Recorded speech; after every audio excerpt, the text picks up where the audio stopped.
Hello and welcome once again to Commerce Made Easier. In today's lecture of accountancy for class 12, we will discuss the revaluation account. What is revaluation account?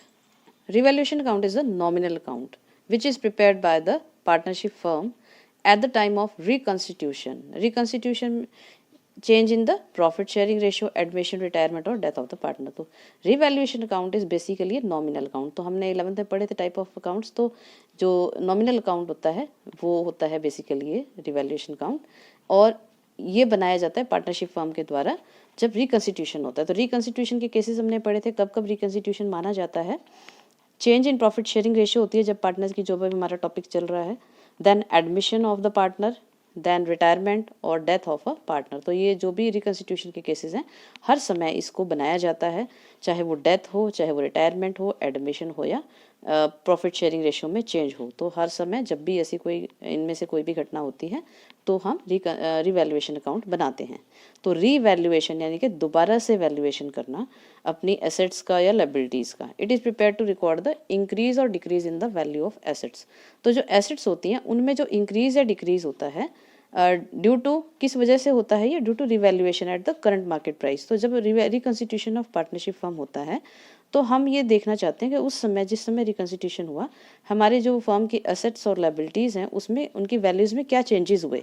तो कई बार वो increase भी हो सकते हैं, कई बार वो डिक्रीज़ भी हो सकते हैं. तो जो रिवैल्यूएशन अकाउंट होता है, हम उन इंक्रीज़ या डिक्रीज़ यानी कि जो डिफरेंस होता है उसका मार्केट वैल्यू में और जो उसका कॉस्ट प्राइस है, जो हमारी बुक वैल्यू है, उनमें जो डिफरेंस होता है वो इंक्रीज़ भी हो सकता है, वो डिक्रीज़ भी हो सकता है. तो उस डिफरेंस को ही हम जो है रिवैल्यूएशन अकाउंट में रिकॉर्ड करते हैं, ना कि उसकी टोटल वैल्यू को. in the value of asset due to revaluation at the current market price and reassessment of the liabilities at current rate. तो मार्केट में जो liabilities हैं उसकी भी जो है रीअसेसमेंट हम करते हैं कि किस तरह से वैल्यू जो है एट प्रेजेंट उनकी जो है आज की डेट में क्या चेंजेस आए हैं, उसको डिफरेंस को भी हम जो है इसमें रिकॉर्ड करते हैं. तो कुल मिला के रिवैल्यूएशन अकाउंट में हम एसेट्स और लायबिलिटीज़ की जो चेंज्ड वैल्यूज़ हैं यानी कि उनके डिफरेंसेस जो हैं, जो इंक्रीज या डिक्रीज हुए हैं उनकी वैल्यू में, उसको रिकॉर्ड करते हैं. Also unrecorded assets and liabilities are taken into account. उसके अलावा हम इस रिवैल्यूएशन अकाउंट में कई बार वो हमारे अकाउंट जो बुक्स हैं उसमें कोई चीज़ें हम छूट जाती हैं या रिकॉर्ड नहीं होती हैं, तो बाद में जब हम उसका रिकन्स्टिट्यूशन के समय हमें पता चलता है कि कोई एसेट्स है, अनरिकॉर्डेड एसेट्स हैं या लायबिलिटीज़ हैं, उनको भी अब हम रिवैल्यूएशन अकाउंट में लिखते हैं. तो रिवैल्यूएशन अकाउंट जो है, ये डिफरेंसेस जो हैं, इससे इंक्रीज या डिक्रीज जो भी होता है उसको हम डिफरेंस को देखते हैं. तो डेबिट साइड में जो हम रिकॉर्ड करते हैं रिवैल्यूएशन अकाउंट में, देखिए डेबिट साइड, क्योंकि ये नॉमिनल अकाउंट है तो इसमें जो भी लॉसेज होते हैं, debit all expenses and losses and credit all income and gains, तो वही वाला जो रूल है हम इसमें अप्लाई करते हैं. तो डेबिट में जो भी लॉस होता है, जैसे कि टू एसेट अकाउंट, यानी कि अगर एसेट की वैल्यू में डिक्रीज हो जाता है, मार्केट वैल्यू कम है, तो हम उसकी डिक्रीज होने की वजह से जितना भी डिफरेंस आया है उसको हम यहाँ पर, तो हमें सिर्फ डिफरेंस लिया है हमने यहाँ पर, उसको रिकॉर्ड करते हैं. इसी तरह से एसेट की वैल्यू यदि इंक्रीज हो जाती है, मार्केट प्राइस उसका इंक्रीज हो जाता है, तो जितने का भी इंक्रीज हुआ है, जितने भी अमाउंट से, वो हम यहाँ पर लिखते हैं, क्योंकि इससे हमारे फर्म को गेन हो रहा है, फ़ायदा हो रहा है. इसी तरीके से लायबिलिटीज़ जो हैं, यदि लायबिलिटी कोई इंक्रीज हो जाती है, इससे हमें लॉस होता है, तो हमें ज़्यादा पैसे देने पड़ेंगे, तो इसलिए यहाँ पर हमें लॉस हो रहा है, तो हम इसको इंक्रीज यदि होती है लायबिलिटी, उसे हम डेबिट साइड रिकॉर्ड करते हैं. और दूसरी तरफ यदि लायबिलिटी डिक्रीज होती है, यानी कि हमें कम पैसे देने पड़ेंगे, हमारे जो कुछ पैसे बच जाते हैं, तो ये हमारा गेन होता है, तो इससे हम क्रेडिट साइड रिकॉर्ड करेंगे. इसी तरीके से कुछ अनरिकॉर्डेड लायबिलिटीज़ हो सकती हैं जो हमारी बुक्स में ना हो, बट वो लायबिलिटी तो हैं और हमें पे भी करनी पड़ेंगी, तो उसको हम जो है डेबिट साइड लिखेंगे, क्योंकि इससे हमारा एक्सपेंस बढ़ गया है. और इसी तरीके से कोई अनरिकॉर्डेड यदि एसेट है, क्योंकि इससे हमारी जो एसेट्स हैं वो बढ़ जाती हैं और संपत्ति बढ़ रही है आपकी, तो ये अनरिकॉर्डेड एसेट्स से हमें फ़ायदा होता है, गेन होता है. तो ये अनरिकॉर्डेड एसेट्स को हमने क्रेडिट साइड रिकॉर्ड करना है. तो एक बार फिर से हम देख लेते हैं. एसेट्स की वैल्यू यदि डिक्रीज होती हैं वो डेबिट लिख करनी है. एसेट की वैल्यू यदि इंक्रीज होती है उसे हम क्रेडिट साइड लिखते हैं. लायबिलिटी की वैल्यू यदि इंक्रीज होती है तो हम इसे डेबिट साइड लिखते हैं. लॉस होता है हमारे लिए, एक्सपेंस बढ़ जाता है एक तरीके से. एंड बाय लायबिलिटी यानी कि decrease in the value of liability जो है वो घटने से हमें फ़ायदा होता है, हमें कम पैसे देने पड़ते हैं, तो वो क्रेडिट में हो गया. देन अनरिकॉर्डेड जो लायबिलिटी होती है वो डेबिट साइड लिखी जाती है. अनरिकॉर्डेड एसेट जो होती है वो क्रेडिट साइड लिखी जाती है. तो एसेट्स और लायबिलिटीज़ को ही हम यहाँ पर लेंगे और उसके अलावा कुछ नहीं लेंगे। और उसके बाद जो है इन दोनों के डिफरेंसेस हम देख लेंगे। क्रेडिट साइड यदि ज़्यादा होती है और डेबिट साइड यदि कम होती है तो हमें क्या होगा, प्रॉफिट होगा। तो profit on revaluation transfer to partners capital account, तो जो ये प्रॉफिट हुआ है रिवैल्यूएशन होने से, जो ये एसेट्स और लायबिलिटीज़ की वैल्यू में चेंजेस होने की वजह से यदि हमें फ़ायदा हो रहा है तो वो जो प्रॉफिट है that will be distributed among the partners in the profit sharing ratio. तो profit on revaluation transfer to partners capital account, तो ये हमने यहाँ पर रेशियो में डिस्ट्रीब्यूट कर दिया। कई बार हमें जैसे प्रॉफिट होता है तो लॉस भी हो सकता है, कई बार हो सकता है क्रेडिट साइड हमारी कम हो और डेबिट साइड ज़्यादा हो, तो फिर हमें यहाँ पर लॉस हो जाएगा। तो लॉस को हम जहाँ क्रेडिट साइड में लिखेंगे by loss transfer to partners capital account, तो उनकी प्रॉफिट शेयरिंग रेशियो में हम जो है लॉस को ट्रांसफ़र कर देंगे। तो इस तरीके से हम जो इसका लेजर है रिवैल्यूएशन अकाउंट का बनाते हैं। अब ये जो रिवैल्यूएशन अकाउंट होता है ये कभी भी बनाया जा सकता है, जब भी रिकंस्टिट्यूशन होता है तो ये कई बार अक्सर बन जाता है। फर्म के जो लाइफ टाइम होता है, अलग अलग इवेंट्स होते हैं, जैसे रिकंस्टिट्यूशन होता है, कभी एडमिशन हो रहा है, कोई पार्टनर आ रहा है बिजनेस में, रिटायरमेंट हो रहा है, कोई पार्टनर जा रहा है, या किसी पार्टनर की डेथ हो जाती है, तो हम रिवैल्यूएशन अकाउंट बना करके उस समय में जो भी चेंजेस हम अपनी एसेट लायबिलिटीज़ की वैल्यू में करना चाहते हैं वो हम कर सकते हैं। और जो हम नई बैलेंस शीट बनाते हैं वो चेंज्ड वैल्यूज़ के साथ बनाते हैं, जो करंट प्राइसेस होंगे उसके हिसाब से हम जो है इसको बना सकते हैं। Let us understand it with the help of an example. तो हम एग्जांपल करते हैं। A and B are partners in a firm sharing profits equally. The profit sharing ratio of partners A and B are equal. On 1st April 2018, they decided to share profits in future in ratio 2:1. So their future profit sharing ratio is 2:1. तो यहाँ पर reconstitution of firm हो गया change in profit sharing ratio की वजह से। The balance sheet on that date is, तो 1 अप्रैल 2018 को बैलेंस शीट गिवन है हमें। सन्ड्री क्रेडिटर्स हैं हमारे 30,000, कैपिटल्स हैं पार्टनर्स की A और B की 40 and 20,000 rupees. Then cash in hand हमारे पास था 3,000, debtors 15,000, stock 15,000, furniture 17,000, building 40,000. So this is the balance sheet of partnership firm.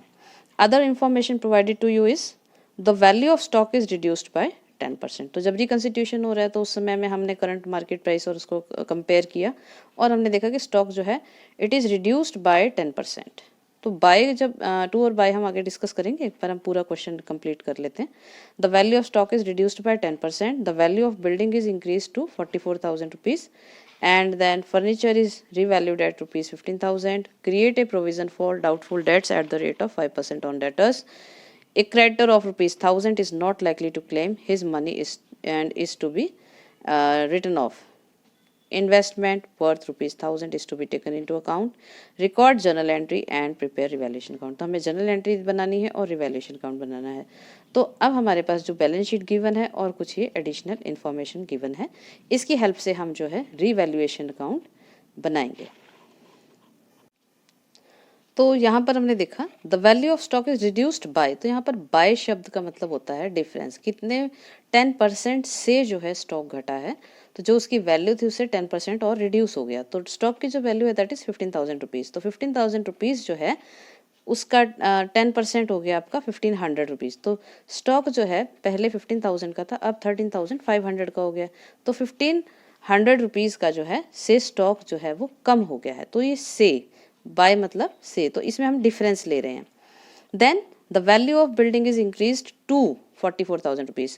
तो टू शब्द का मतलब होता है टोटल, तो जितनी टोटल पहले जो है बिल्डिंग हमारी यहाँ पर है 40,000 रुपीज़ और अब है ये 44,000, तो ये टोटल वैल्यू है। तो टू और बाय शब्दों में हमें बहुत ध्यान रखना है इसको कि 44,000 रुपीज़ बढ़ नहीं गई है, 44,000 तक बढ़ गई है तक, तो ये टोटल वैल्यू हो गई। तो 40,000 पहले थी, 44 अब है, तो कितने का इंक्रीज हो गया बिल्डिंग में, 4,000 रुपीज़ से इसकी वैल्यू बढ़ गई है।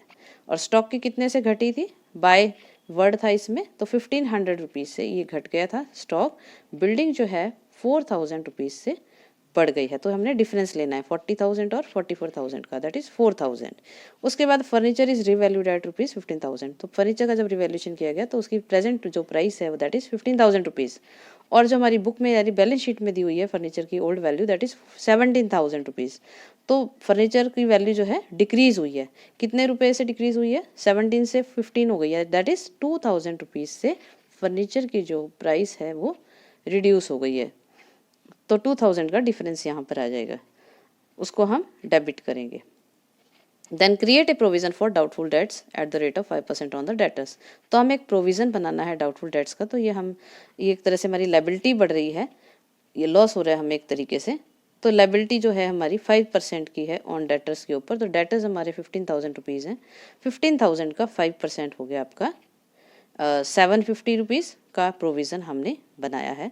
तो ये डेबिट साइड हमारा रिवैल्यूएशन अकाउंट में आएगा। एक creditor of ₹1000 is not likely to claim his money and is to be written off. तो एक क्रेडिटर है जिसके हमें 1000 रुपये देने हैं, he is not likely to claim his money, तो वो अपने पैसे नहीं लेगा हमसे, तो उसको हम राइट ऑफ करेंगे, कम करेंगे क्रेडिटर्स को 1000 रुपीज़ से। तो ये हमें फ़ायदा हो रहा है क्योंकि हमें 1000 रुपीज़ कम कर देने पड़ेंगे और इससे हमारी लायबिलिटी डिक्रीज़ हो जाएगी। तो लायबिलिटी में डिक्रीज़ होता है तो हम कहाँ रिकॉर्ड करते हैं, क्रेडिट साइड करते हैं रिवैल्यूएशन अकाउंट में। फिर 6th एडजस्टमेंट है हमारी investment worth ₹1000 is to be taken into account. तो एक अनरिकॉर्डेड हमारी एसेट है, दैट इज इन्वेस्टमेंट है 1000 रुपये की, वो हमने पहले हमारी बुक्स में, यहाँ पर देखिए आप एसेट साइड में हमारी इन्वेस्टमेंट शो नहीं हो रही है, यानी कि अनरिकॉर्डेड है, और बाद में पता चलता है कि हमारी एक इन्वेस्टमेंट है 1000 रुपीज़ की जो हमारी बुक्स में शो नहीं की गई है। अब हम उसको रिवैल्यूएशन में शो करेंगे 1000 रुपीज़ से। ये हमारी एक अनरिकॉर्डेड एसेट है और इसे हम रिवैल्यूएशन अकाउंट में क्रेडिट साइड शो करेंगे। तो ये हमारा क्वेश्चन था। अब हमने समझ लिया इसको किस तरीके से हमें करना है, किस में इंक्रीज हुआ है और किस में डिक्रीज हो रहा है। अब हम रिवैल्यूएशन अकाउंट प्रिपेयर करेंगे। तो वैसे तो पहले जर्नल एंट्रीज बनाई जाती हैं, फिर लेजर बनाया जाता है, पर मैं यहाँ पर पहले रिवैल्यूएशन अकाउंट बना रही हूँ, लेजर बना रही हूँ, जिससे कि हमें थोड़ा सा उसके न्यूमेरिकल जो भी है वो क्लियर हो जाए और हमारी एंट्रीज ईजी हो जाएंगी, और फिर जर्नल एंट्रीज हम बाद में डिस्कस करेंगे। तो रिवैल्यूएशन अकाउंट में हमने डेबिट साइड जो लिया है, स्टॉक में हमारे 1500 का जो डिक्रीज़ हुआ था वो हमने यहाँ पर लिख लिया है। फर्नीचर अकाउंट में हमारे 2000 का डिफरेंस आया था, जो पहले 17 था फिर 15 हो गया। 2000 का जो डिफरेंस है, हमने यहाँ पर सिर्फ डिफरेंसेस लेने हैं, ना कि टोटल वैल्यू लेनी है। उसके बाद प्रोविजन फॉर डाउटफुल डेट्स हमने बनाया था 15,000 का 5%, दैट इज 750 रुपीज़, ठीक है। उसके बाद क्रेडिट साइड में जो हमने आइटम्स लिए थे, बाय बिल्डिंग अकाउंट 4000 हमारे जो है बिल्डिंग अकाउंट से बिल्डिंग की वैल्यू बढ़ गई थी। पहले वो 40,000 थी, फिर 44 हो गई थी, तो 4000 से उसकी वैल्यू बढ़ गई थी। क्रेडिटर्स जो है, जो 1000 रुपीज़ हमें नहीं देने पड़ेंगे, उसको हमने यहाँ पर क्रेडिट साइड लिखा है। देन इन्वेस्टमेंट जो अनरिकॉर्डेड एसेट्स थी हमारी, उसको 1000 रुपीज़ हमने यहाँ पर लिख लिया है। तो इस साइड क्रेडिट साइड का टोटल हो गया है 6000 रुपीज़, और डेबिट साइड का जो है आपका टोटल हो रहा है 4250 रुपीज़। तो जो डिफरेंस है दैट इज़ 1750 रुपीज़, ये आपका क्या हो गया, प्रॉफिट ऑन रिवैल्यूएशन। तो क्रेडिट साइड के टोटल में से हमने डेबिट साइड को माइनस कर दिया है। तो 1750 रुपये का profit on revaluation transfer to partners capital account. क्योंकि उनकी गोल्ड रेशियो इक्वल है, तो हम इसमें इक्वल रेशियो में इसको डिस्ट्रीब्यूट कर देंगे। ए को और बी को 875 रुपीज़ ईच जो है दे दिया जाएगा। तो इस तरीके से हम रिवैल्यूएशन अकाउंट को बनाते हैं। अब रिवैल्यूएशन अकाउंट बनाने के बाद हम बात करते हैं जर्नल एंट्रीज की। तो जर्नल एंट्रीज जो है थोड़ा आसान हो जाती है बनानी। रिवैल्यूएशन अकाउंट जो debit to stock to furniture to provision for doubtful debts, एक एंट्री बन जाएगी। फिर building account debit, creditors account debit, investment account debit to revaluation account, एक एंट्री ये बन जाएगी, और एक प्रॉफिट की एंट्री बन जाएगी revaluation account debit to partners A capital account to B capital account, ये उनका प्रॉफिट दे दिया जाएगा। तो इस हम कंबाइन एंट्रीज भी बना सकते हैं और अलग अलग भी बना सकते हैं। आप अलग अलग एंट्री आपको revaluation account debit to stock account 1500 से, revaluation account debit to furniture account, फिर आप एंट्री बनाएंगे revaluation account debit to provision for doubtful debts. इसी तरह से building account debit to revaluation, creditors account debit to revaluation, investment account debit to revaluation. तो इस तरह से हम अलग अलग एंट्रीज भी बना सकते हैं और सेम भी बना सकते हैं। कंबाइन या कंपाउंड एंट्रीज भी हम इसकी बना सकते हैं। तो जो जर्नल एंट्रीज हैं, ये देखिए हमने कंपाउंड एंट्रीज बनाई है। रिवैल्यूएशन अकाउंट डेबिट टू 4250 है, to stock 1500, to furniture 2000, to provision for doubtful debts account 750। तो for decrease in the value of asset and provision created on doubtful debts. तो ये हमारा एक एंट्री जर्नल एंट्री बन गई है। उसके बाद हमने दूसरी जर्नल एंट्री बना दी है क्रेडिट साइड वाली आइटम्स के लिए। Building account debit 4000, creditors account debit 10,000, 1000, investment account debit 1000, total हो गए 6000, टू रिवैल्यूएशन अकाउंट 6000 आ जाएगा। और तीसरी एंट्री हमने बनाई है प्रॉफिट डिस्ट्रीब्यूशन की पार्टनर्स में। Revaluation account debit to A capital account to B capital account 1750 is equally distributed 875 each partner. So profit on revaluation transfer to partners capital account. तो इस तरीके से हमने जर्नल एंट्रीज बना ली हैं और रिवैल्यूएशन अकाउंट भी बना लिया है। तो आज का वीडियो आपको कैसा लगा हमें ज़रूर बताइए, और हमें लाइक कीजिए, सब्सक्राइब कीजिए, शेयर कीजिए। Thank you.